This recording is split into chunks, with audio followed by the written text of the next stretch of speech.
Reka mbashimire inshuti zacu mudukunda hano ni kuri Blue TMA turagarutse kugira ngo twongere twicare tuganire hanyuma turebe ibiri kubera hano mu karere k'ibiyaga bigari cyane cyane intambara yihanganishije coalition ya FARDC ndetse na M23.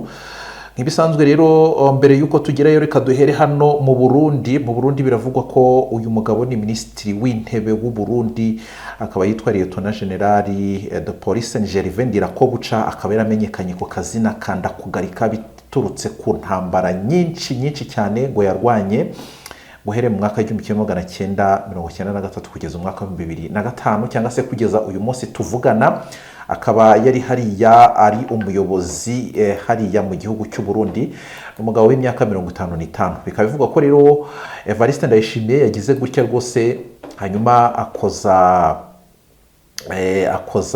akoza ikaramu ku rupapuro arandika hanyuma ashiraho umukono avuga ko amwirukanye.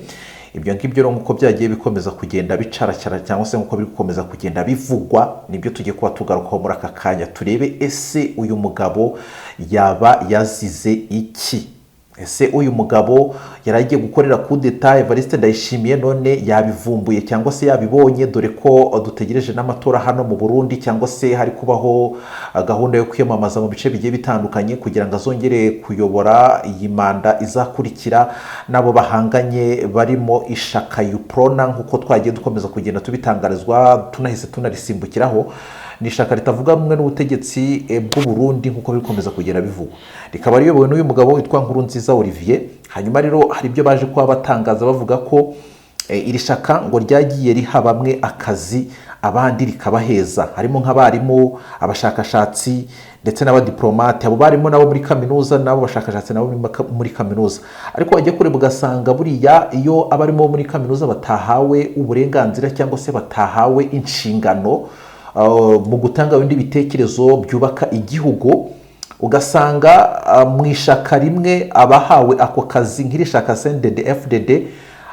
rya Evariste Ndayishimiye ngo riha akazi bamwe kandi wagiye kuri bugasanga nabo bahawe akazi ntabwo bari qualified niko twavuga mbese nta bushobozi bafite bwo kuba bakokipa wa mwanya wenda bashobora kuba bamuhaye kugeza ubu ngubu rero bikagendera cyangwa se Evariste Ndayishimiye akagendera ku kuba uwo muntu ari mu ishaka CNDD-FDD.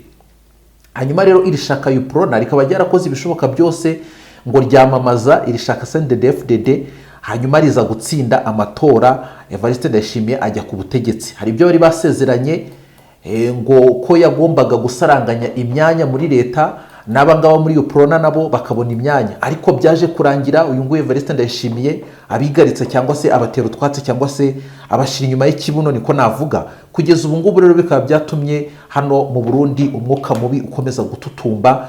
Niba mubyibuka neza no minsi yashize murabyibuka ko abangaba navuga ngo nabashoferi batwara amakamyo cyangwa se batwara imodoka babujijwe kwinjira ara mu gihugu cy'u Burundi biturutse kuko bari bafite ibyangombwa biteyemo kashe ya M23. Ibyo byose rero nkaba navuga ngo no gukomeza kugenda akereya abanzi mu bice bigiye bitandukanye n'ibindi bigenda bimuvugwaho n'imyitwarire mibi yagiye agira ubwo yayoboraga Afrika y'Uburasirazuba eyasengera ngo murabyibuka no kohereza ingabo hano muri Repubulika ya Demokarasi ya Kongo zijya gufasha coalition ya FARDC mu kurwanya umutwe wa 23 cyangwa se guhungabanya umutekano hano mu Burasirazuba bwa Repubulika ya Demokarasi ya Kongo yewe bakabana banafatanye n'umugambi wo kuzaza gutera u Rwanda nkuko twagiye dukomeza kugenda tubigaruka ko bafatanyije n'izi za SADC zigenda ziri gutana babirigi n'abandi bose tugenda tugarukaho. Ibi byose rero nkuko biri kugenda bivugwa ese kuki Evariste Ndayishimiye aheza bamwe hanyuma abandi akabyimika ibi bishatse kuvuga iki ese byo biracura iki hano muri politike y'u Burundi tugiye kuba tubigarukaho mu kanya tubirebera hamwe. Hanyuma dusimbukiye muri Repubulika ya Demokarasi ya Kongo rero nkuko nabikubwiye ntangira nuko imirwano yakomeje mu ntara ya Ituri hagati y'umutwe wa Thomas Rubanga witwa CPR ifatanyije na Zaire. Ibi ngibi n'andi makuru twaje kuba tumenya tugiye kutandukanya cyangwa se tukamenya ngo Zaire na CPR na agati k'inkubirane cyangwa se ntabwo ari bimwe bifite bitandukaniye. Ibyo byose ndaza kuba mbikugarukiraho mbikuvira imuzini muzingo turebe ese iyi mirwano kuki yakomereje hehe mu bice bigiye bitandukanye. Ejo twabiganiragaho ariko noneho n'uyu munsi imirwano yakomeje ibyo tujye kuba tubigaruka mu kanya. Ikindi za kuba nkubwira wenda turasimbukira no mu bindi bice bigiye bitandukanye hariya muri Repubulika Demokarasi ya Kongo nka za Uvira se byaba bimeze bite, umwuka uriyo umeze ute? Dore twese niho duhanze amaso, ese 23 kukidafata Uvira ese byaba bigeze hehe? Ikindi wenda tuza kureba ni za Rucuro, ese hari imirwano yaba cyangwa se muri Kivu y'Amajyaruguru by'umwihariko za Walikale se byaba bimeze bite, umwuka uhari w'intambara ku rugamba cyangwa se ku shadow bataille bimeze bite?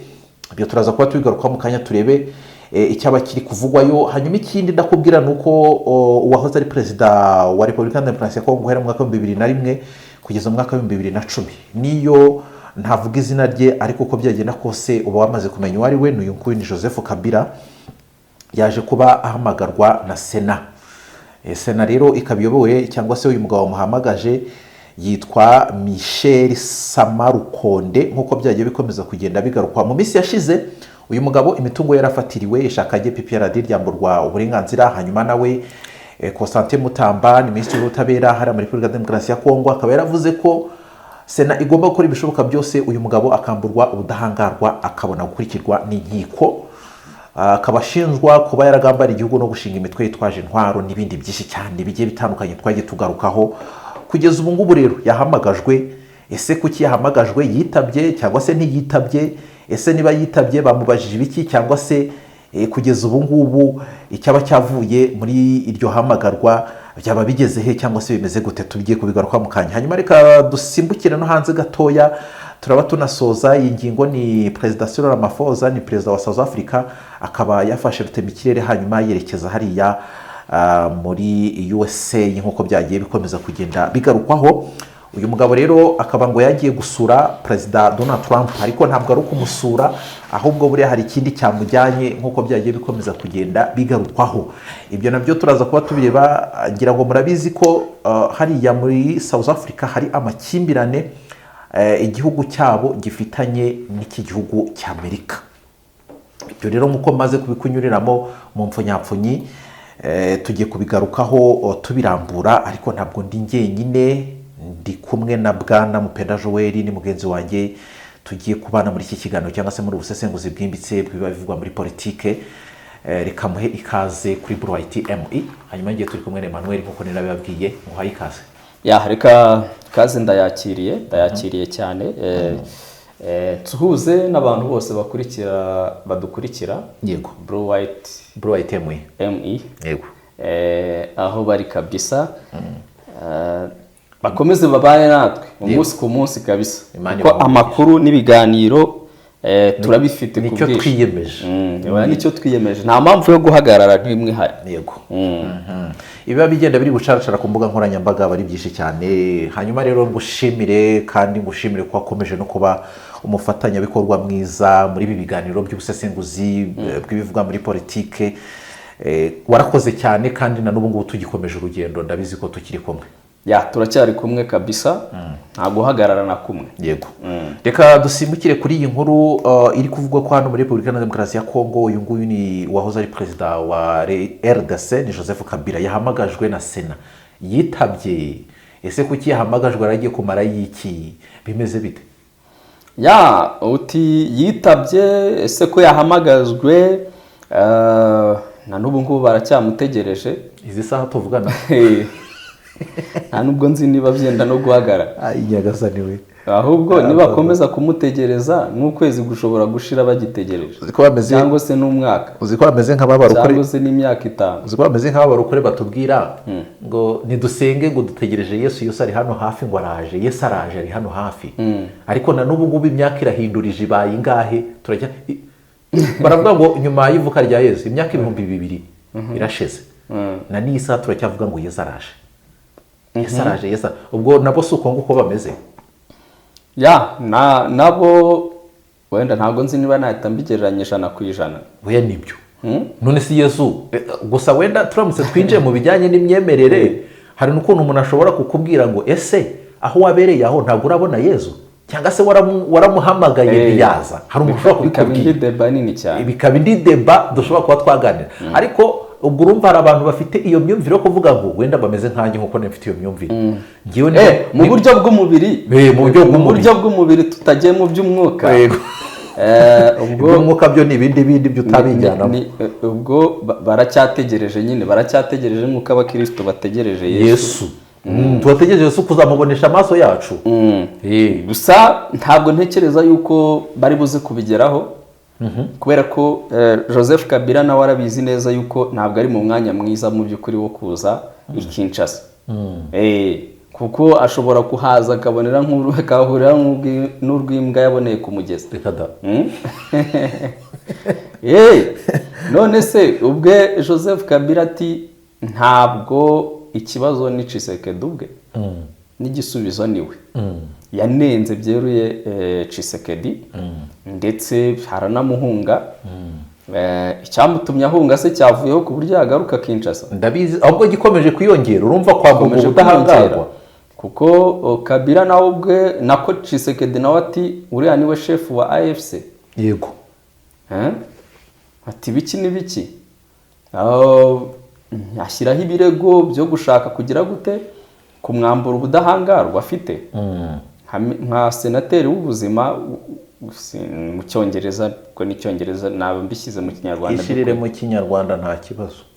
Ni ubuzima, mbese abasenateri uhoraho. Yego. Ubuzima bwe bwose bamugize senateri. Barashaka kubimwaka. Bigaragaza ko aramutse aje i Kinshasa yahura n'ibyago bikomeye, niyo mpamvu atenda kuhaza. Ariko nabo ntekereza ko babikoze babizi. Ubundi bari babimuhereye iki, bamushakaga wiki? Ni icyubahiro. Nk'umuntu wayoboye igihugu akaba yemeye kurekura ubutegetsi, akabuha hatabayeho icyo twakwita indwano mu Kirundi. Bya politike ntago nese none ko bari kumuhamagaza ngo yamburwe ubwo budahangarwa. Nuko nyine batacyumvikana. Nyine kubera iki batacyumvikana? Kubera icyo cyubero bari bamuhaye kuki batakomeje kukimurekera? Noneho ko yanagize na gucya akanabahunga, kuki batari kumurekera iyo ngiyo ngo bareke icyo cyubahiro akomeza kigirane kandi yaranaba ubwo isi. Oya, ntabwo twavuga ko yabahunze. Niba ashyigikiye AFC ntabwo yabahunze. Mbese urabizi neza ko iri he? Iri mu gihugu. Urabizi ko ashyigikiye AFC se? Ntabyo tuzi. Ntabwo arabitangaza ku mugaragaro. Ntabwo rero Joseph Kabila ashyigikiye AFC. Kareka mukamubeshye. Gusa ibimenyetso by'amakuru y'ubutasi bigaragaza ko ayishyigikiye. Rero niba ayishyigikiye ikaba iri ku butaka bwa Kongo, ntabwo nawe yahunze nyine ngagire. Ikintu cyabiteye ni amasezerano yari hagati y'abo bombi, kuko Kabila niwe washyize Tshisekedi ku butegetsi kugira ngo hagira byinshi bemeranywaho bizabaho, arangije abirengaho. Harimo nuko ngo yashoboraga kuba yagaruka ku butegetsi nyuma y'imyaka ingahe. Urumva ntakarekure jyo mbabarirana. Gusa mu byo bemeranyije nta na kimwe Tshisekedi yigeze ashyira mu bikorwa. Isajye ashyaho araryoherwa. Ugatereka reka ntago narekura, ntago udafashe ntukarekure nyine. Ntekereza ko Kabila n'umwe mu bantu bari mu gahinda gakabije. Uzi gufasha umuntu kumbi uri muri icukurira urwobo cyane rwose. Kandi nicyo kibaho mu buzima kenshi. Ko ari uko yagize gutya wenda akaba yaramuhunze. Iyo ataza kumuhungura ambwira ko Joseph Kabila bakiriho. Oya, aba yarapfuye kuko n'abantu be ba hafi bamaze kwicwa benshi. Rero ntabwo bari buze kumutegereza bamubure. Ariko ikindi kintu baporopoje ngaje Kinshasa, bari babizi neza yuko n'ubundi ataba igicucu cyo kuhaza. Ahubwo baragira ngo bongere ibirego, bavuga bati twashyizeho itsinda rishinzwe kuganira ku kibazo cye, yaradusuzuguye ntiyanatwitaba. Icyo nacyo akaba ari cyo kintu bagenderaho bavuga bati none se umuntu turakomeza kumugira senateri adusuzugura, atanaza mu gihugu, wabera senateri mu gihugu utarimo. Byose ntekereza ko ari ingingo bagira abakuze, ariko ubundi bwo ntabwo ari buze. Hanyuma kutaza ubwo bikaba bishatse kuvuga ko ibirego birakomeza kugenda byiyongera, cyangwa se uburemere bw'ikibazo kirakomeza navuga ngo kirakomeza kuremera. mbese bikazamugeza ku ki cyangwa se bizageza byatuma mbese Joseph Kabila so navuga ngo kiramo mbese bizatwara iki Joseph Kabila ku buzima bwe? Nta kintu bizenda kumutwara ko n'ubundi niba ari n'urugamba rwo kurwanya Tshisekedi yararutangiye. Nta kintu byenda kumutwara, ahubwo biratuma akuragaho ukuntu ariko twabivuga nzi ko twabivuga biratuma akomeza kwigaragaza. Yego, kwigaragaza nabo kuba bamuzamurira umujinya nawe bazamurira umujinya nuko guko abwira ati mbakuriyagaho ukunyo ibyo mwantekerezagaho reka da niko bimeze. Ngiye kubereka munsi y'ikirenge ariko ya Kabila. Yes, hanyuma tukiri hano muri Repubulika na Demokarasi ya Kongo, ni imirwano ikomeje hariya za Ituri. Ku munsi w'ejo n'ubundi twe twabigarutseho, ni intambara bamaranye iminsi uhereye ku itariki ya 15 kugeza uyu munsi 15 z'ukwezi kwa gatanu mwaka wa 2025 nk'uko byatangajwe n'uyu nguyu Lieutenant Jules Ngongo, umuvugizi w'igisirikare cya Repubulika ya Demokarasi ya Kongo, avuga ko barwanye na CPR bafatanyije na Zaire, hanyuma barabakubita barabashwiragiza ngo bamwe ngo bahungira mu nsengero no mu ntuza no mu bindi bice bigiye bitandukanye. Ariko kugeza ubu ngubu sinzi niba koko ari byo cyangwa se niba ari ukwishira hejuru kw'igisirikare cya Repubulika ya Demokarasi ya Kongo. Nibyo igisirikare cya Repubulika ya Demokarasi ya Kongo cyakubise CPR barabashwiragiza ko bahungira mu mashuri no mu biraro no mu myobo no mu nsengero, nibyo koko cyangwa se? Hanyuma unakomoze no ku mirwano yabaye uyu munsi yabereye he? Ejo twaherukaga bari mu bice byegereye hafi na za Bunia, bari hafi gato ya nko mu birometero nka 40. Baba bafashe Bunia cyangwa se wenda hari ahandi barwaniye? Bimeze gute mbese muri Ituri? Bunya ntago barayifata, ntago byakunda. Ntago birabashobokera. Oya, ntago ari uko ntibyakunda, ariko ntago barabikora, ntago birabashobokera. Ahubwo ahantu bari kurwanira ni muri teritwari ya Njugu, akaba mu by'ukuri ari mu gace kitwa Lopa. Yego. Gusa aya makuru ni amakuru yatangajwe na FARDC. Kandi mu by'ukuri FARDC ngiye ntago nizera amakuru yatangaje. Nanjye nibyo nari nkubajije ndavuga nibyo koko. Urabizi ko no mu intambara ya 23 ngira ngo twarabibonye bagiye batangaza ibinyoma cyane, bagiye batangaza ibinyoma byinshi cyane, ngo ngaho ngo bafasha hana, ngo ngaho ngo bisubije hana, kandi ntago bahari. Reka ntaho bari, reka bakubiswe birukanze. So rero ntabwo aya makuru mu by'ukuri dushobora kuyemeza. Barimo kurwanira muri ibi bice nyine, ariko ntabwo uyu mutwe urongera gukora advance wenda ngo wigire imbere. Twumve ngo ugeze nko mu birometero 20 na Bunia cyangwa se 30, uracyari inyuma y'ibirometero 40. Ariko imirwano yo ntabwo yoroshye na gatoya, irakomeye cyane muri iki gice. Ntekereza ko Tshisekedi arimo arahinda umushyitsi, kuko izi mbaraga uyu mutwe wa Zaire ndetse na Zaire nako ni yuwa Thomas Lubanga, imbaraga zariyongereye ku buryo bukomeye, na cyane ko barimo kuvugwa mu kuba muri Alliance Fleuve Congo, bitandukanye n'imbaraga bakoreshaga mu myaka yashize. Kuri ubu ngubu twavuga yuko kindi Thomas Lubanga ni umuntu uri influential, ni umuntu uzwi cyane muri izi ntambara za so rero urumva ko Tshisekedi tayari ibyamubayeho muri Kivu y'Amajyaruguru bishobora no kuba bigiye kumubaho mu bice bya za Ituri. Bivuze ngo hariya muri Ituri uko byagenda kose mwokabyaramo.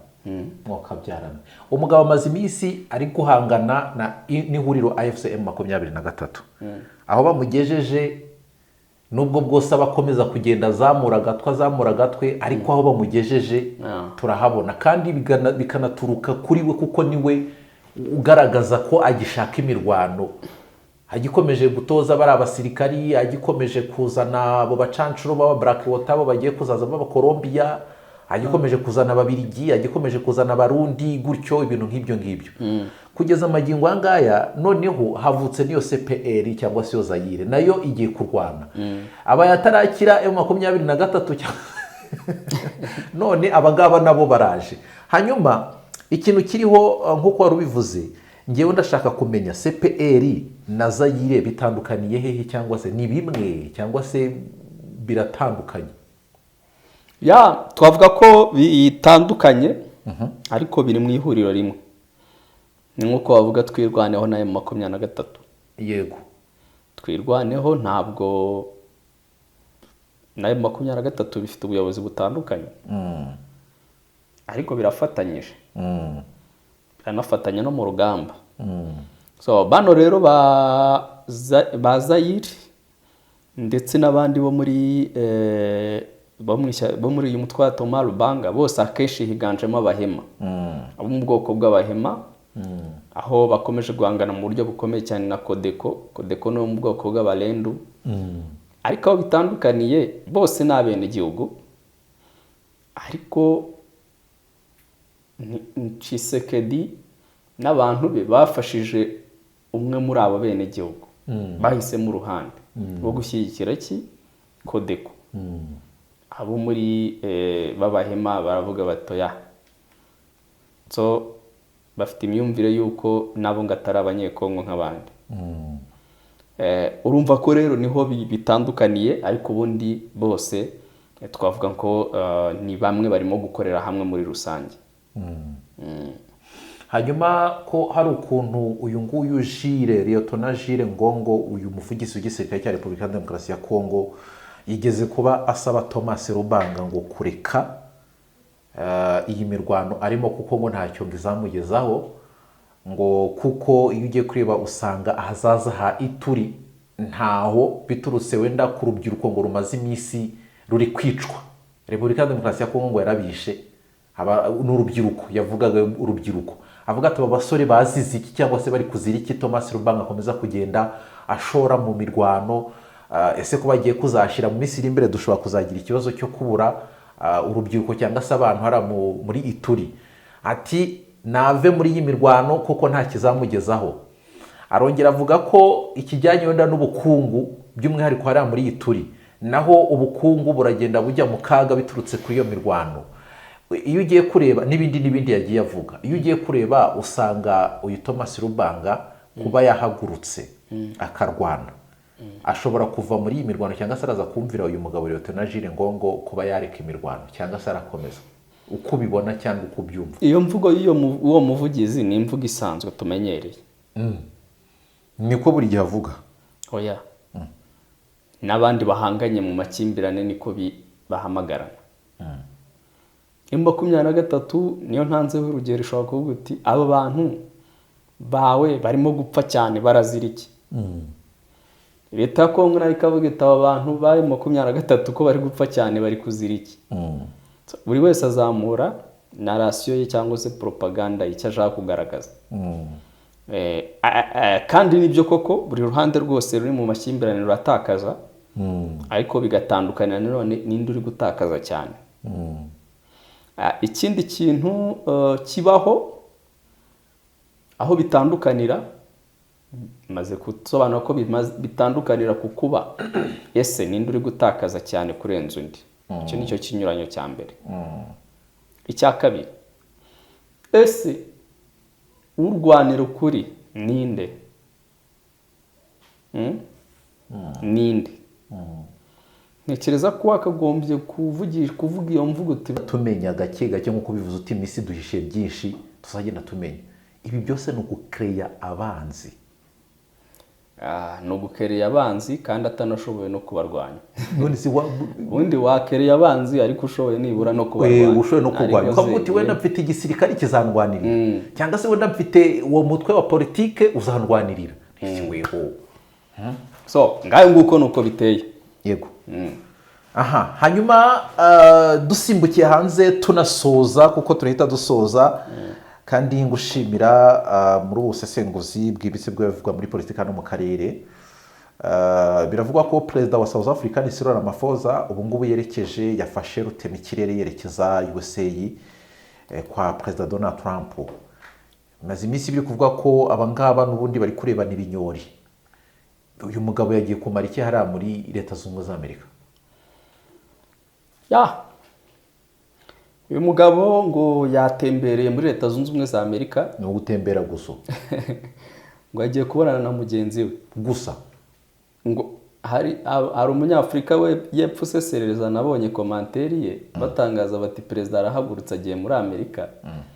Bavuga bati agiye kugira uruzinduko muri Amerika. Muri komanteri arahorodoka ati oya, nta ruzinduko ruhari, ahubwo yahamagawe mwo kujya mujijisha abantu. Gutumizwaho. Yatumijweho. Bati mujya mumenya ko gutumizwaho n'uruzinduko ni ibintu bitandukanye. Urumva? Gusa reka tubyite uruzinduko, wenda ubona uko yamusezaga. Rero bagiye kuganira ku bintu byinshi. Ategerejwe guhura na perezida Donald Trump. Uyu munsi namubonye kuri embassy ya Afurika y'Epfo muri Amerika. Abanyafurika y'Epfo nabonaga bavuga bati ikiganiro cyabo Imana izaduhe umugisha kice kuri imbere ya za kamera nka kimwe cyanoza cyabo muri nka kira cya Zelensky na Trump. Ruvuga ko ari ikiganiro cyasize nabwo amagambo menshi. Cyari kiryoshye batongana bari gutungana intoki, umwahaguruka n'ibikira. Rero byitezwe ko uyu ntuza ashobora gukwatswaho umuriro na Donald Trump n'ubundi niba nta gihindutse, kubera umwuka mubi uri hagati y'ibihugu byombi. Urabizi ko n'abantu bitwa Afrikaners nicyo kibazo cyatumye Amerika itongana na Afurika y'Epfo, kuko baravugaga bati aba Afrikaners cyangwa se abazungu b'Abanyafurika y'Epfo ngo barimo guhohoterwa, ngo barimo gushaka kwamburwa ubutaka n'ibindi bigiye bitandukanye. Rero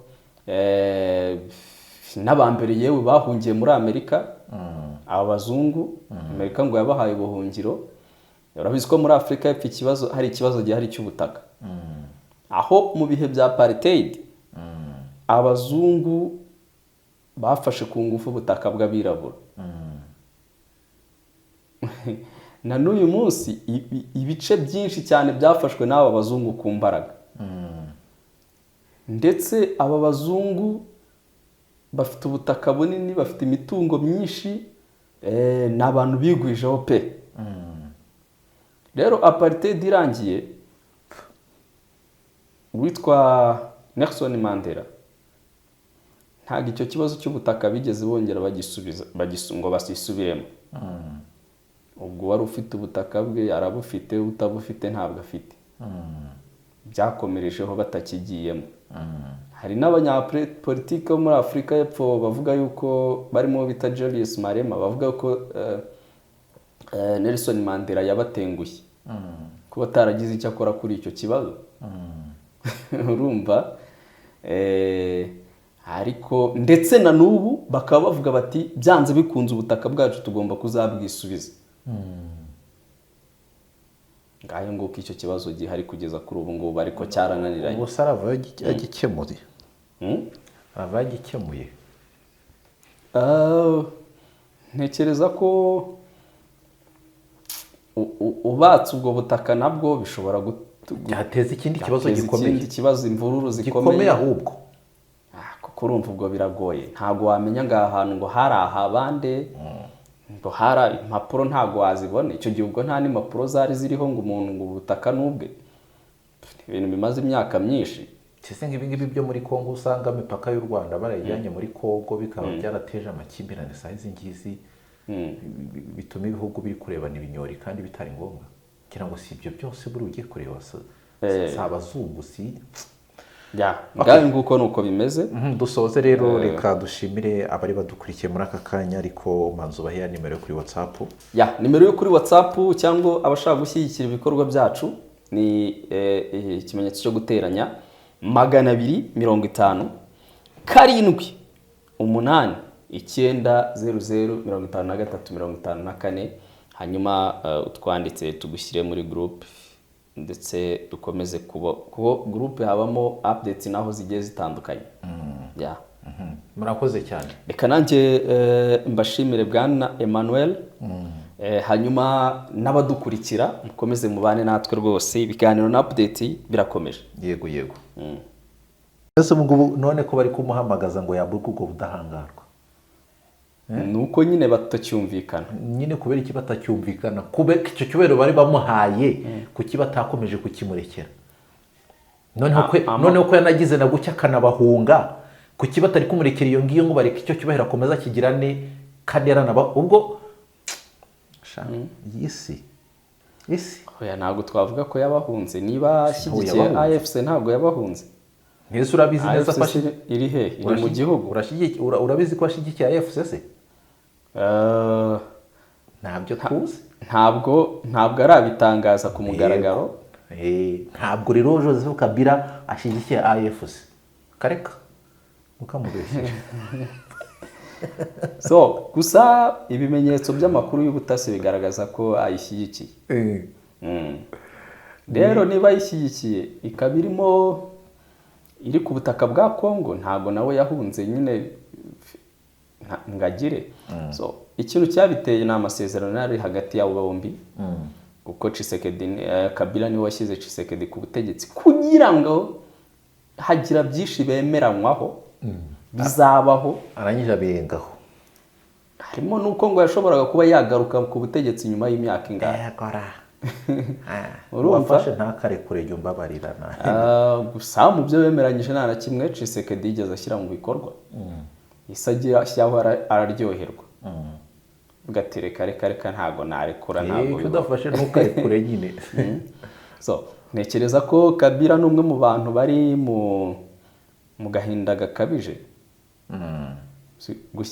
Uzi gufasha umuntu kumbi uri muri icukurira urwobo cyane rwose. Kandi nicyo kibaho mu buzima kenshi, ko ari uko yagize gutya wenda akaba yaramuhunze. Iyo ataza kumuhungura ambwira ko Joseph Kabila bakiriho, oya aba yarapfuye kuko n'abantu be ba hafi bamaze kwicwa benshi. Rero ntabwo bari buze kumutegereza bamubure, ariko ikindi kintu baporopoje ngaje Kinshasa bari babizi neza yuko n'ubundi ataba igicucu cyo kuhaza, ahubwo baragira ngo bongere ibirego, bavuga bati twashyizeho itsinda rishinzwe kuganira ku kibazo cye, yaradusuzuguye ntiyanatwitaba. Icyo nacyo akaba ari cyo kintu bagenderaho bavuga bati none se umuntu turakomeza kumugira senateri adusuzugura, atanaza mu gihugu, wabera senateri mu gihugu utarimo. Byose ntekereza ko ari ingingo bagira abakuze, ariko ubundi bwo ntabwo ari buze. Hanyuma kutaza ubwo bikaba bishatse kuvuga ko ibirego birakomeza kugenda byiyongera, cyangwa se uburemere bw'ikibazo kirakomeza navuga ngo kirakomeza kuremera, mbese bikazamugeza kuki, cyangwa se bizageza byatuma mbese Joseph Kabila so navuga ngo kiramo, mbese bizatwara iki Joseph Kabila ku buzima bwe? Nta kintu bizenda kumutwara, ko n'ubundi niba ari n'urugamba rwo kurwanya Tshisekedi yararutangiye. Nta kintu byenda kumutwara, ahubwo biratuma akuragaho ukuntu, ariko twabivuga. Nzi ko twabivuga, biratuma akomeza kwigaragaza. Yego, kwigaragaza nabo kuba bamuzamurira umujinya, nawe bazamurira umujinya, nuko guko. Abwira ati mbakuriyagaho kunyo, ibyo mwantekerezagaho reka da. Niko bimeze. Ngiye kubereka munsi y'ikirenge. Ariko ya Kabila. Yes. Hanyuma tukiri hano muri Repubulika na Demokarasi ya Kongo, ni imirwano ikomeje hariya za Ituri. Ku munsi w'ejo n'ubundi twe twabigarutseho, ni intambara bamaranye iminsi uhereye ku itariki ya 15 kugeza uyu munsi 15 z'ukwezi kwa gatanu mwaka 2025, nk'uko byatangajwe n'uyu nguyu Lieutenant Jules Ngongo, umuvugizi w'igisirikare cya Repubulika ya Demokarasi ya Kongo, avuga ko barwanye na CPR bafatanyije na Zaire, hanyuma barabakubita barabashwiragiza ngo bamwe ngo bahungira mu nsengero no mu ntuza no mu bindi bice bigiye bitandukanye. Ariko kugeza ubu ngubu sinzi niba koko ari byo cyangwa se niba ari ukwishira hejuru kw'igisirikare cya Repubulika ya Demokarasi ya Kongo. Nibyo igisirikare cya Repubulika ya Demokarasi ya Kongo cyakubise CPR barabashwiragiza ko bahungira mu mashuri no mu biraro no mu myobo no mu nsengero, nibyo koko cyangwa se? Hanyuma unakomoze no ku mirwano yabaye uyu munsi yabereye he? Ejo twaherukaga bari mu bice byegereye hafi na za Bunia, bari hafi gatoya nko mu birometero nka 40. Baba bafashe Bunia cyangwa se wenda hari ahandi barwaniye? Bimeze gute mbese muri Ituri? Ya Bunia ntago barayifata, ntago byakunda. Ntago birabashobokera. Oya, ntago ari uko ntibyakunda, ariko ntago barabikora. Ntago birabashobokera. Ahubwo ahantu bari kurwanira ni muri teritwari ya Njugu, akaba mu by'ukuri ari mu gace kitwa Lopa. Yego. Gusa aya makuru ni amakuru yatangajwe na FARDC. Kandi mu by'ukuri FARDC nge ntago nizera amakuru yatangaje. Nanjye nibyo nari nkubajije ndavuga nibyo koko. Urabizi ko no mu intambara ya 23 ngira ngo twarabibonye. Bagiye batangaza ibinyoma cyane. Bagiye batangaza ibinyoma byinshi cyane. Ngo ngaho ngo bafasha hana. Ngo ngaho ngo bisubije hana kandi ntago bahari. Reka ntaho bari, reka bakubiswe birukanze. So rero ntabwo aya makuru mu by'ukuri dushobora kuyemeza. Barimo kurwanira muri ibi bice nyine, ariko ntabwo uyu mutwe urongera gukora advance wenda ngo wigire imbere.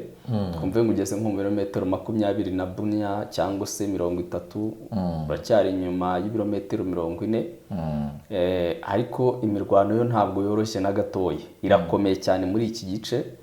Ntekereza ko Tshisekedi arimo arahinda umushyitsi, kuko izi mbaraga uyu mutwe wa Zaire ndetse na Zaire nako ni yuwa Thomas Lubanga, imbaraga zariyongereye ku buryo bukomeye, na cyane ko barimo kuvugwa mu kuba muri Alliance Fleuve Congo, bitandukanye n'imbaraga bakoreshaga mu myaka yashize.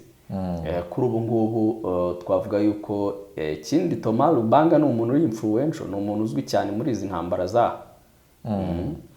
So rero urumva ko Tshisekedi tayari ibyamubayeho muri Kivu y'Amajyaruguru bishobora no kuba bigiye kumubaho mu bice bya za Ituri. Bivuze ngo hariya muri Ituri uko byagenda kose mwokabyaramo. Umugabo amaze iminsi ari guhangana n'ihuriro AFC M23, aho bamugejeje nubwo bwose abakomeza kugenda azamura gatwe, ariko aho bamugejeje turahabona, kandi bikanaturuka kuri we, kuko niwe ugaragaza ko agishaka imirwano. Agikomeje gutoza bari abasirikari, agikomeje kuzana abo bacancuro baba Black Water, abo bagiye kuzaza baba Colombia, agikomeje kuzana Ababiligi, agikomeje kuzana Abarundi, gutyo ibintu nk'ibyo ngibyo. Kugeza amagingo angaya noneho havutse niyo CPR cyangwa se yo Zaire, nayo igiye kurwana. Aba yatarakira M23 none abangaba nabo baraje. Hanyuma ikintu kiriho nkuko wari ubivuze, ngewe ndashaka kumenya CPR na Zaire bitandukaniye hehe, cyangwa se ni bimwe cyangwa se biratandukanye? Twavuga ko bitandukanye, ariko biri mu ihuriro rimwe. Ni nkuko wavuga twirwaneho na M23. Yego. Twirwaneho ntabwo na M23 bifite ubuyobozi butandukanye. Ariko birafatanyije. Biranafatanya no mu rugamba. So bano rero ba Zaire ndetse n'abandi bo muri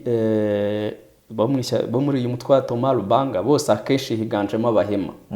Abo mu bwoko bw'Abahema, aho bakomeje guhangana mu buryo bukomeye cyane na Kodeko no mu bwoko bw'Abalendu. Ariko aho bitandukaniye bose ni abenegihugu, ariko Tshisekedi n'abantu be bafashije umwe muri abo benegihugu, bahisemo uruhande rwo gushyigikira Kodeko. Abo muri b'Abahema baravuga batoya, so bafite imyumvire yuko nabo ngatari abanyekongo nk'abandi. Urumva ko rero niho bitandukaniye, ariko ubundi bose twavuga ko ni bamwe barimo gukorera hamwe muri rusange. Hanyuma ko hari ukuntu uyu nguyu Lieutenant Jules Ngongo, uyu muvugizi w'igisirikare cya Repubulika ya Demokarasi ya Kongo, yigeze kuba asaba Thomas Rubanga ngo kureka iyi mirwano arimo, kuko ngo ntacyo ngo izamugezaho, ngo kuko iyo ugiye kureba usanga ahazaza ha Ituri ntaho biturutse wenda ku rubyiruko ngo rumaze iminsi ruri kwicwa. Repubulika ya Demokarasi ya Kongo ngo yarabishe n'urubyiruko, yavugaga urubyiruko, avuga ati aba basore bazize iki cyangwa se bari kuzira iki Thomas Rubanga akomeza kugenda ashora mu mirwano. Ese ko bagiye kuzashyira mu minsi iri imbere dushobora kuzagira ikibazo cyo kubura urubyiruko cyangwa se abantu hariya muri Ituri. Ati nave muri iyi mirwano kuko nta kizamugezaho. Arongera avuga ko ikijyanye wenda n'ubukungu by'umwihariko hariya muri Ituri naho ubukungu buragenda bujya mu kaga biturutse kuri iyo mirwano. Iyo ugiye kureba n'ibindi yagiye avuga, iyo ugiye kureba usanga uyu Thomas Rubanga kuba yahagurutse akarwana ashobora kuva muri iyi mirwano cyangwa se araza kumvira uyu mugabo Lieutenant Jules Ngongo kuba yareka imirwano cyangwa se arakomeza. Uko ubibona cyangwa uko ubyumva? Iyo mvugo uwo muvugizi ni imvugo isanzwe tumenyereye. Niko buri gihe avuga. Oya. N'abandi bahanganye mu makimbirane niko bahamagarana. 23 niyo ntanzeho urugero ishobora kuvuga uti abo bantu bawe barimo gupfa cyane barazira iki? Leta ya Kongo nayo ikavuga iti aba bantu baye 23 ko bari gupfa cyane bari kuzira iki? Buri wese azamura narasiyo ye cyangwa se propaganda icyo ashaka kugaragaza. Kandi nibyo koko buri ruhande rwose ruri mu makimbirane ruratakaza, ariko bigatandukana none ninde uri gutakaza cyane. Ikindi kintu kibaho aho bitandukanira, maze kusobanura ko bitandukanira ku kuba ese ninde uri gutakaza cyane kurenza undi. Icyo nicyo kinyuranyo cya mbere. Icya kabiri, ese urwanira ukuri ninde? Ninde? Ntekereza ko wakagombye kuvuga iyo mvugo uti izi mpunzi zivuye mu gihugu cya Kenya ziravuga ko ngo zitizeye umutekano hariya mu gihugu cy'u Burundi. Hanyuma nk'uko byagiye bikomeza kugenda bitangazwa, imodoka zakuye aba Barundi mu nkambi tariki ya 13 n'iya 14 Gicurasi uyu mwaka turimo 2025 zibajyana ku kibuga cy'indege cya Lodwar, aho buriye indege ebyiri zikodeshejwe n'ishami ry'umuryango w'abibumbye rishinzwe impunzi HCR zibajyana i Burundi. Imwe mu mpunzi zatashye yasobanuye ko imibereho mu nkambi yari igoye kuko ibiribwa bahabwaga byagabanyijwe cyane. Iti ibiribwa byaragabanyijwe ibirenga 1/2. Umutekano ntawo, abaturage nabo urumva abaturage nabo bari babayeho nabi batakiyumvamo ibijyanye n'ubwo buzima babayeho n'iki kugeza amagingo anga bari kuvuga ko ngo batizeye umutekano hano mu gihugu cy'u Burundi. Nubwo bose batashe mu gihugu cyabo cy'amavuko baravuga ko batizeye umutekano. Ibi bishatse kuvuga iki? Noneho urumva hari icyatumye bahunga. Yego. Ushobora kuba n'ubundi kitarakemuka ari inzara bagaruye bahatiye gutaha. Niyo mpamvu bavuga gutyo. Kuko ni kenshi cyane twagiye tubona abantu barahungutse bagatangira cyane cyane mu Burundi bagatangira gushinjwa kuba bakoranaga n'intuza imitwe yitwaje intwari irwanya Burundi. Yego. Bakaba navuga bati muje no kutuneka. Noneho narebe izi saha ubu cyangwa muri iki gihe batashyemo Evariste Ndayishimiye ari kwiyamamaza cyangwa se ari kubaho kwiyamamaza mu Burundi. Ibyo ngibyo nabyo ni bishobora kubatera impungenge. Ibyo nabyo byabatera impungenge. Ariko usibye ko ntago mbona ko hazabaho ibintu urugomo rwabaho n'urwo wenda rwakorwa na leta. Ariko abatavuga na leta bafite ni ingufu zo gukora urwo rugo zo kuhangana na leta ntabahari. Yes. Hanyuma ese wenda indi mirwano mu bindi bice bigiye bitandukanye wenda dusimbukiye nkara muri Repubulika ya Demokarasi ya Kongo n'ubundi dusubiye gatoya, mu bindi bice Uvira bimeze bite kugeza amagingo aya ngaya? Hari imirwano yabayeyo cyangwa se mu bindi bice za Warikare bimeze bite kugeza ubu ngubu hari muri Repubulika ya Demokarasi ya Kongo? Kuri ubu ngubu biragaragara ko hari umutuzo, biratuje kabisa ku kibuga cy'imirwano. Yego. Navuga ngo uretse amaoperasiyo amaze iminsi abera muri Rucuru, ariko haba za Uvira za hehe, urabona ko ibintu bikomeje gutuza, nta mirwano ihari. Hari agahenge kabisa. Okay, niba ari nta mirwano iriyo, hari agahenge, ntacyo ubwo wenda Imana yabiri gukomeza kugenda yerekana noneho niba batari kurwana amahoro akaba yarabonetse, ubwo tuvuge ko hari amahoro rero. Ntayahari kuko ubwo navugaga ripoti y'uyu munsi. Yego, n'uyu munsi. Ariko ejo ntabwo tuzi uko bizagenda. Ubwo n'ubwo tuvugana wasanga bari gukocorana ahubwo. Ejo bundi n'ubu wabona bari gukocorana, ariko nta makuru mfite yabyo. Yego. Amakuru mperuka nuko nta mirwano yari ihari. Urabona umusibe ejo bundi hari imirwano ikomeye mu bice bya za Ntuza, Fizi, batera ibice bya za Rugezi na Rurambo. Tubona drone ya Kongo yarashwe. Rero kuri ubu ngubu ntago ari ukuvuga ngo wa predicta ngo uvuge ngo byose byararangiye, oya. Isa n'isaha intambara yakubura ikomeye kandi. Hanyuma ibyo ni byiza, biramutse bikomeje gutyo abantu bagatuza, cyangwa abaturage bahariya muri Kongo muri ibyo bice twari turi kuvuga bakaba batari kubona amasasa banyura hejuru, cyangwa se abantu birukanka bahunga bava mu byabo, byarushaho kuba byiza. Rega burya nta kiza cy'intambara. Nta kiza cy'intambara nuko burya umuntu gushaka amahoro ategura intambara, ariko burya nta kiza cy'intambara. Dusimbukiye hanze muri South Africa, ni Perezida Cyril Ramaphosa yagiriye uruzinduko muri USA. Uyu mugabo yagiye kumara iki muri USA? Turabizi neza ko muri USA igihugu cya Amerika n'igihugu cya South Africa bafitanye amakimbirane kuva kera na kare. Bafitanye amakimbirane, ariko hari akantu ngira ngo tudibetingaho gato, cyangwa se nanjye ntange igitekerezo. Ntabwo ngiye nemera ko nta kiza cy'intambara. Ntabwo ariko mbibona. Nta kiza cy'intambara wowe niko wabifata? Hoya kirahari. Nta kibura ikiza. Ngewe hari nuko ngo nta kiza cy'intambara, wowe uremera ko intambara ifite ibyiza. Ni byiza byayo birahari. Birahari ariko nibibi birahari.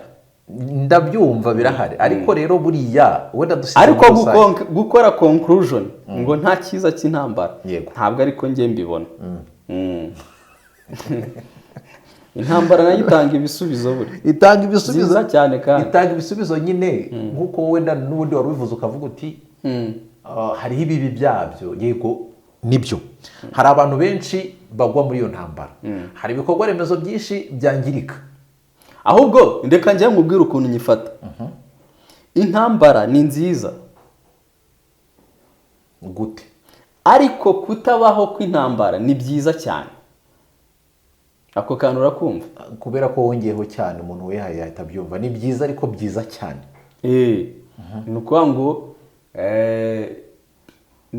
no mu bibi cyangwa mu byiza kimwe kiruta ikindi. Hanyuma kubitabaho ni byiza cyane, abantu bakaba mu mahoro, ariko nayo kuba yaba nayo nabyo ni byiza.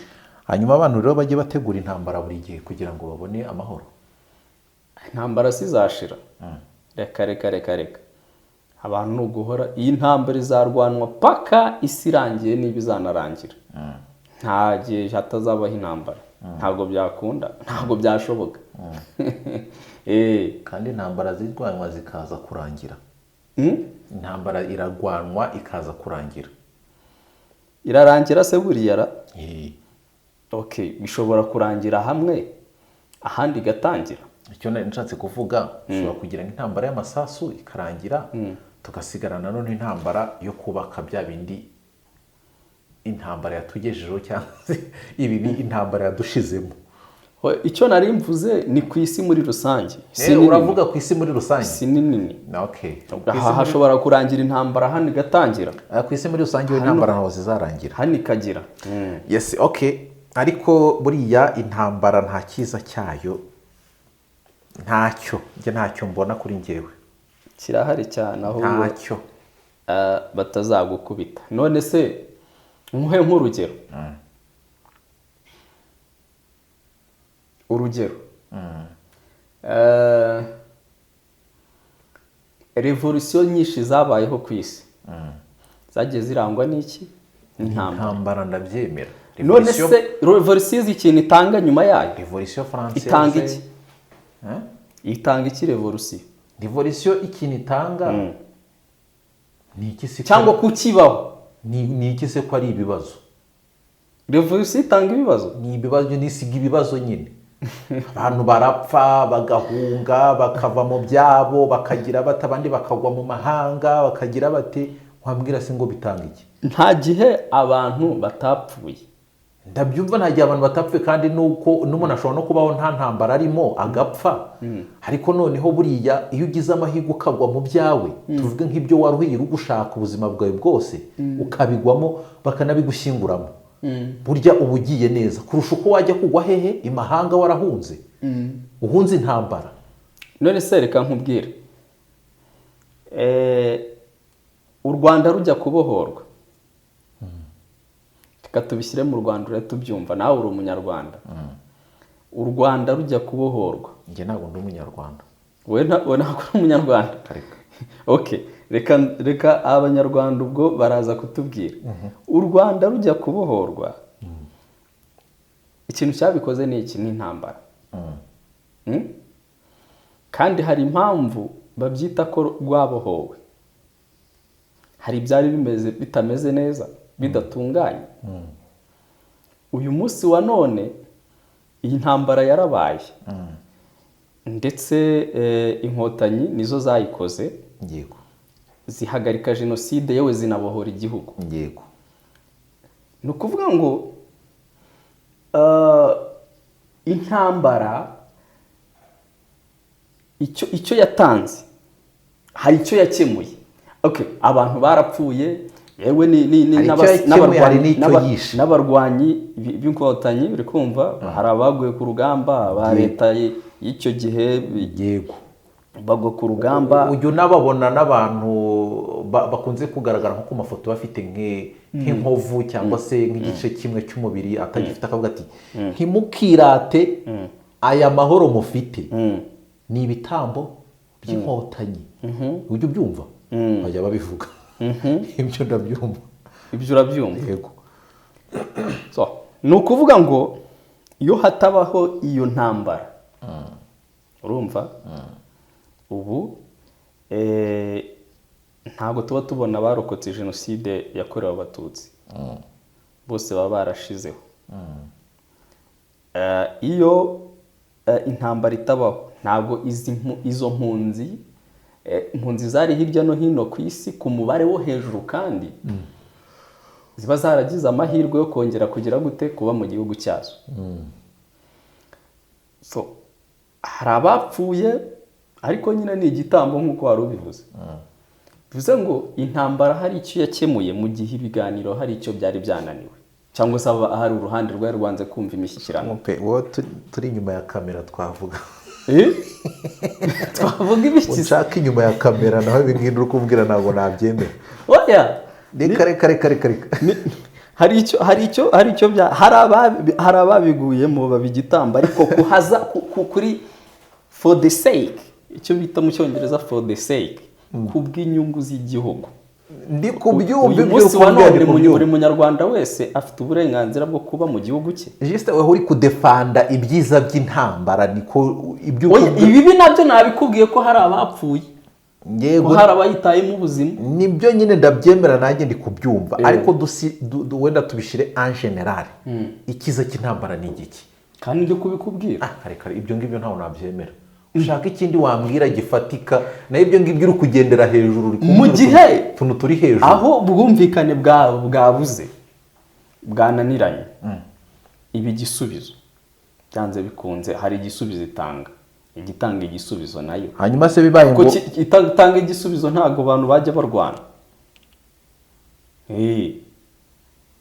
ntago barwana, ntago byakunda. nuko impamvu barwana nuko bavuga bati hari iyi option imwe yo kuganira abantu bakumvikana, biranze. hari indi option noneho yo kumvana imitsi, urumva niyo isigaye niyo tugiye isigaye kureba umugabo ni nayo niyo isigaye nayo irahari kwa kundi twabaga turi nko ku ishuri ugasanga umwana buteranya amakofe ngo reka turebe imbwa n'umugabo. Ariko icyiza icya mbere icyaba cyiza ntawangaga ibyiza bihari. Icyaba cyiza ni uko abantu baganira bakumvikana ntiyirirwe ntibigere bigera kuri urwo rwego rw'intambara. Ariko nyine hari igihe bidashoboka, hari igihe bidakunda. Okay, reka twisimbukire kuri ya nkuru yo muri South Africa, ibindi byo tuza kubiganira inyuma ya kamera. Ariko ntabwo wansinda iyo wazanye. Oya, ntabwo tubiganira inyuma ya kamera, ibyo utavugiye aha byarangiye. Turajya inyuma ya kamera oya ibyo utavugiye aha ngo nkombeke byarangiye. Okay, reka tujye kuri ya nkuru yo muri South Africa. Cyril Ramaphosa yagiye kumara iki muri South Africa ubundi? Muri Amerika ahubwo. Na Prito muri Amerika. Hari amakuru agaragaza ko yagiye kugirana uruzinduko, yakoreye uruzinduko rugomba kumuhuza yewe na Perezida Donald Trump. Nubwo hari abamuserereje ngo yahamagajweho kuba uruzinduko aho gusura ngo yahamagajwe, ariko siko mbibona. Hari ikibazo gisanzwe gihari hagati ya Amerika muri iyi minsi na Afurika y'Epfo, by'umwihariko aho Amerika yashinje ubutegetsi bwa Afurika y'Epfo ngo kuba bwishe, mbese ngo hari jenoside irimo irakorerwa abazungu, bashaka kubabangamira mu gihugu cyabo, bashaka kubataka ngo kubaka ubutaka n'ibiki. Birazwi ko mu gihugu cya Afurika y'Epfo hamaze iminsi hari ikibazo cy'abazungu bafite ubutaka, abirabura bakavuga ko babwambuye mu gihe cya apartheid, ndetse ko hatigeze habaho nyuma yaho naho irangiriye yuko ubutaka bumwe na bumwe bw'abazungu bagira gute babusubiza ku birabura. Bafite imbibi zabyo se cyangwa ibyangombwa byabyo birahari se, cyangwa bakavuga bati wenda mugarukiye aha kwa kundi bagendaga babikata gutyo babikata? Abazungu bazi ko bagarukiye aha, hanyuma abirabura bazi ko bagarukiye aha ngaha, cyangwa se wenda nta ntuzi iriho rimwe na rimwe ujya kure ugasanga umwirabura yagiye mu butaka bw'umuzungu cyangwa se umuzungu yaje mu bw'umwirabura? Oya, ni ibintu bimaze igihe bibaye. Ugasanga abazungu bafashe ibikingi nka kuri kiliziya yanyu gatolika yabigenje. Okay, yego. Abirabura rero bakirivuruta bakavuga ko abazungu babambuye ubutaka bwabo. Mu bisekuru akavuga ati dore hariya sha hari mwasogokuruza wawe, mbere sogokuruza wa sogokuruza wawe. Gusa ni ibintu bimaze igihe. Hari n'abashinja Nelson Mandela ko ntacyo yakoje ngo abirabura basubirana ubutaka bwabo. Nelson Mandela kandi afatwa nk'intwari ya Afurika wa nyine kari mu kantu mu bindi mu byamunaniye bavuga ko ari weakness yagize. Abo bamwe na bamwe mu banyafurika ye umuntu washimwa na bose reka ntago bibaho, ntago byakunda. Rero gusa Ramaphosa agiye muri Amerika kuvuga ko nta kibazo abazungu bafite, ko batagendwaho, ko batagira gute. Ntekereza ko ari byo agiye gukora, kuko urabizi ko Amerika iherutse kubafatira ibihano kubera ibyo bashinjwaga, ndetse n'abazungu ba mbere bagiye muri Amerika ngo bahawe ubuhungiro. Hari nabyo abantu bavugaga bati hano harimo n'ironda ruhu ntaho ritaba yewe, nubwo namwe mushinja ngo Afurika y'Epfo irashaka kuzana ironda ruhu, ariko namwe murarifite. Ni gute wowe Trump uvuga yuko nta bimukira ushaka, yewe nta n'abantu bahungira mu gihugu cyawe, bose ari gukozamo umwere, ariko aba bazungu ukaba urimo urabaha ikaze bidoga? Nabyo ni ari ibintu tutashobora guhagarika. Ni ibya politike, ni ibintu bya politike ntabwo byoroshye. Urumva ko rero nuko nguko bimeze. Dutegereje kureba ikiganiro ese kiri buze kuba hagati ya Trump ndetse na Ramaphosa kimeze gite. Hari abateganyije ko umuriro ushobora kwaka. Trump ntago ajya aca ku ruhande, avuga uko abyumva, ntago azana ibintu bya politike. Bya bindi bavuga ngo politike ngo ni uguca ku ruhande, ngo ni uburyarya, ngo ni ukugira gute. Oya, we akubwira uko abyumva kubera ko n'ubundi ntacyo uri bwende kumugira. Buriya umuntu atinya kuvuga ikintu runaka aca ku ruhande kubera impungenge afite ngo none nabivuga bikangendekera uko, ariko we siko bimeze. Ni igihangaje, ni umuherwe, igihugu cye kirakomeye, icyo yavuga cyose biragoye ko so, first of all yavutse mu buzima bw'abakire. Uzarebe ubukire nyine arega butanga freedom, harimo na freedom of speech. noneho waza kuba waragize gutyo ukaniga noneho ukagira ubwenge bwo mu ishuri. No uretse n'ubwo buherwe aba ubaye na perezida. Kuba perezida gusa ubaye na perezida w'igihugu cy'igihangange gikomeye gifite ububasha. arega buriya no ku isi hose wasanga navuga ngo ni nkaho navuga ngo Amerika ubundi yoboye isi. Amerika ibihugu biyoboye isi no mu bikomeye, ariko hari n'amakoalisiyo ubundi ni za koalisiyo. ni amakoalisiyo ariko buriya ntabwo wajya gufata igihugu cy'u Burundi ngo ujye kukigereranya na Amerika. Ntabwo byakunda, ariko wibuke ko hari indi koalisiyo nanone y'Uburusiya. harya Uburusiya buri kumwe n'Ubushinwa. Ntabwo wavuga ngo barayikontorora 100% kuko Amerika nta bubasha ifite ku bishobora kubera Moscow. Ntabwo reka nta bubasha ifite ku bikorerwa mu Bushinwa. Ntabwo byakunda burya se. Njye nari nzi ko iri hejuru yabo bose. Oya ntabwo byakunda, ntabwo byashoboka. Urumva wenda nk'ahantu wavuga ngo bafite influence, nta influence bafite kuri ibyo bihugu. Ntabyo bafite, kuko neza ubwo nk'urugero nko mu Burusiya bashobora kugena uba perezida Abanyamerika. Ntabwo bishoboka. Buriya ntuza Putin na ntuza na Trump bahuye, wenda reka tuvuge barwanye n'urugero, biriya bihugu biramutse birwanye, uwatsinda undi ninde? Ubwo se ahubwo isi ntiyahita isenyukara. Nyine reka tuvuge ko intambara ya gatatu y'isi yahita iba intambara ya gatatu. Mbese ni ukuvuga ngo uwatsinda undi ninde wowe uko bireba iyo ubirebye, kugira ngo uze kubinyumvisha neza mbashe kubyumva. Biragoye kuvuga ngo uwatsinda undi n'uyu, ahubwo icyo baba bakora bose ni ukurimbura isi. Bahangana paka A-Z. Icyabaho ni ukurimbura isi, nicyo kintu cyaba kiri kubaho. Kuko bose bacura ibitwaro bya kirimbuzi nubwo bitangana. Ariko se ushobora no kusanga ubundi se kurusha Irani. Irani ko njya numva ngo niyo ngirenze mu gucura ibyo bitwaro bya kirimbuzi. No, Irani ntabwo ari ifite byinshi. Irani isurusha Amerika. Ndabizi se. Ni bya bintu nyine yuko isi itari feya. Ni ukuvuga ngo icyo Irani intambara ibirwana y'ibishaka kuzamura umubare w'ibyicura no kubishira ku isoko rero. Amerika rero ikabyanga. Ikabyanga. Ni kamere ubundi isi no mu buyobozi bw'ibihugu, kamere yuko isi, kamere ya muntu igaragarira no mu ntuza no mu buryo ibihugu byitwara. Icyo bita power ni iki? Kuba wagira power ni ukuba hari abushumbije nyine imbaraga.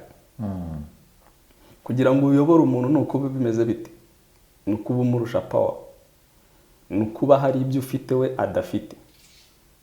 Ntabwo wabasha kuyobora umuntu ukurusha ibintu. Ibyo ntabwo byapfa gushoboka. Ubwo se nubwo bushobozi wabora bukwihe bwo kujya kumuyobora ahubwo wenda turamutse dusize mu nyurabwenge. Ntabwo byapfa gushoboka. Rero ibihugu nka Iran biba bishaka kugira gute kuzamura ibyo bikora. Kandi izo nizo power.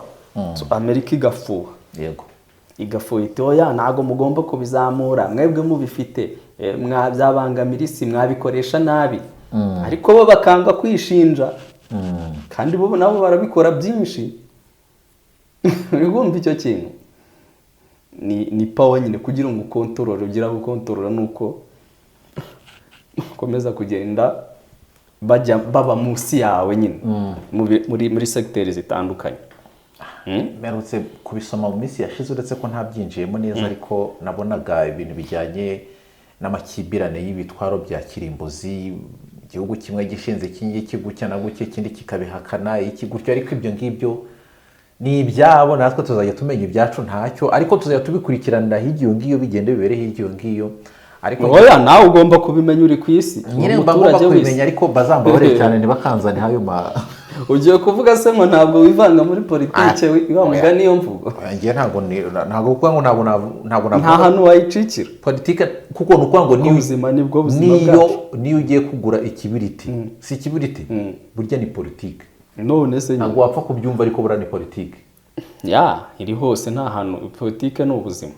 uriya mucuruzi uburyo yagiye kurangura kiriya kibiriti akakizana, akaba kiguhera amafaranga 50, kandi yaragifatiye amafaranga 10, yungutseho 40. kugira ngo iyo politiki yo kuba yungutse amafaranga 40 ugira ngo ni ibintu aba yarateguye nyine, akavuga ati kuba hano turi ikibiriti nakigurisha amafaranga 50 bakayamba, mu gihe ahandi bakigurisha amafaranga 30 cyangwa se 20. icyo kintu yakoze ni politike buryo cyane. Ntabwo uramusubiza ngo ntabwo nakwivanga mu bya politike, kiri kutari ku isi, tutari ku isi. Amategeko uri bugendereho ibiki byose. Yes, hanyuma dusoza rero reka dushimire abadukurikiye, ariko mbere yuko dusoza hari ku itariki ya 20 z'ukwezi kwa gatanu mwaka w'ibihumbi 2017 nyakubahwa perezida wa Repubulika Paul Kagame ari kumwe na Faseredine Jeannette Kagame basuye Papa Francis witabye Imana ku itariki ya 21 z'ukwezi kwa kane mwaka wa 2025, washyinguwe ku itariki ya 26 z'ukwezi kwa kane mwaka wa 2025 ku myaka 88. Uyu mugabo rero akaba yarazize indwara y'ubuhumekero yaramaranye igihe, nk'uko byagiye bikomeza kugenda bigaruka n'izindi zagiye zishamikiraho nyuma yaho. Hanyuma rero ku itariki ya 8 z'ukwezi kwa gatanu mwaka wa 2025 tukaba twaratoye papa mushya, ni Papa Leo wa 14.